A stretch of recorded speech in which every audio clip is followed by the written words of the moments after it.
Husband আমাকে ফেলাইতে চলে গেছে, আমি কি করবো? তোমার চোখ বিক্রি করতে হবে না, তোমাকে একটা আবাসিক বাড়ি, আবার নগদ অর্থ, আমাকে একটা চেকও দিছিল। ওই মাদ্রাসার যে মজ্জিম সাহেব আছে, সে আমাকে তার পকেটে 200 টাকা দেয়। ডক্টর ফিরোজ আমাকে 2টা বছর আটকায় রাখে। ওরা কোনো বাসা না, ওরা রাজশাহী সেবক। 2008 সালে বেগম খালেদা জিয়া জেলে ছিল, আমি দেখা করতে পারিনি। আসসালামু আলাইকুম, আমার নাম শেফালি বেগম, আমার বাড়ি জয়পুরহাট জেলা। আমি আমার স্বামী ঢাকায় থাকতাম। ঢাকা আমার হাজবেন্ড যখন আমাকে খেলায় দিয়ে চলে যায়, সকল খুব অভাবে থাকি। কারণ সেদিন আমার কোলে ছোট্ট একটি বাচ্চা ছিল, 1-1.5 বছরের মেয়ে আমার কোলে নিম। তখন আমি খুব অভাবের তাড়নায় আমি একটা চোখ বিক্রি করার বিজ্ঞাপন দিয়েছিলাম। প্রথম বিজ্ঞাপন দিয়েছিলাম ইত্তিফাকে।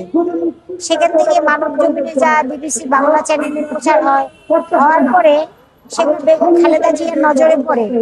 নজরে পড়ার পরে বেগম খালেদা জিয়া খোঁজ খবর নিয়ে প্রধানমন্ত্রীর কার্যালয়ে আমাকে ডেকে নেয়। এটা হলো 2005 সালের ঘটনা। ডেকে নেয়, নিয়ে আমাকে বলে যে মা তুমি চোখ বিক্রি করতে চাও কেন? সকলে বললাম যে আমি ছোটবেলা বাবা মা হারাইছি, ভাই বোনের সংসারে বড় হয়েছি, ভাই বোনের অবাধে বিয়েও করছি, সে হাজবেন্ড আমাকে ফেলাইতে চলে গেছে, আমি কি করবো? কারণ আমার কোনো ছোট বাচ্চা, আমি কারো বাসায় কাজও করতে পারি না, বা বাচ্চা নিয়ে কারো কাছে হাতও পাততে পারি না। এই জন্য বাধ্য করতে হয় আমি এটা সিদ্ধান্ত নিয়েছি। ম্যাডাম আমার অনেক কথা শুনছে, শোনার পরে আমাকে ম্যাডাম বলছে যে তোমার চোখ বিক্রি করতে হবে না, তোমাকে একটা আবাসিক বাড়ি, আবার নগদ অর্থ, আমাকে একটা চেকও দিছিল। চেকটা প্রায় 10 লাখ টাকার মতো ছিল। আমাকে একটা চেক দিছিল, আমার মেয়ের পড়াশোনার দায়িত্ব, তবে সব নেই। আমি যখন ম্যাডামের সাথে কথা বলি, মাঝখান থেকে দেখি ডক্টর ফিরোজ ওনার পার্সোনাল ডাক্তার। আমি যতটুকু জানি ওনার পার্সোনাল ডাক্তার। তার বাড়ি হলো ডক্টর ফিরোজের বাড়ি বগুড়া শিবগঞ্জ হালিয়ারহাটে। উনি ঢুকে বললো যে ম্যাডাম আমার ওখানে আবাসিক বাড়ি হচ্ছে, ওনার দায়িত্বটা আমাকে দেন। তখন ম্যাডাম আমাকে বললো যে তোমার কোনো অসুবিধা ওনার ওখানে? আমি বললাম না, শিবগঞ্জ থানা কালাই থানা পাশাপাশি, আমার কোনো অসুবিধা নাই। সকল ম্যাডাম ওনার দায়িত্ব নিল, উনি আমাকে সেই বগুড়া শিবগঞ্জ হালিয়ারহাটে নিয়ে গেল। নিয়ে যাওয়ার পরে আমার বাচ্চা খুব অসুস্থ, যেমন জ্বর তেমন বমি হয়।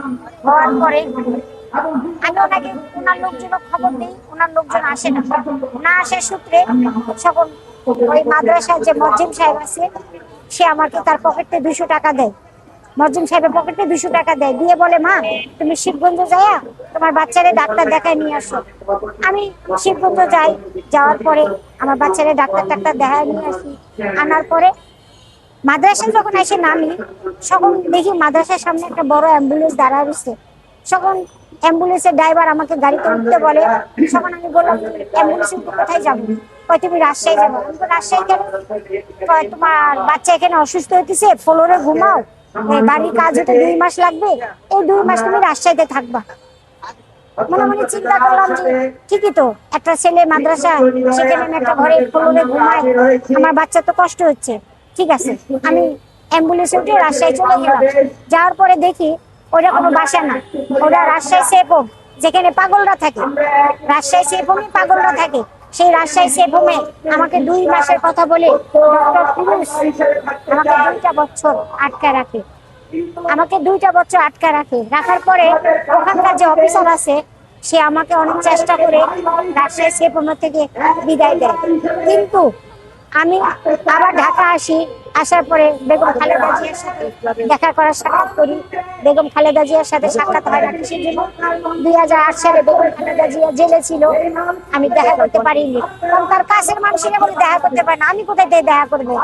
গেল এইভাবে করতে করতে আজকে আমি 21টা বছর কাটাইলাম।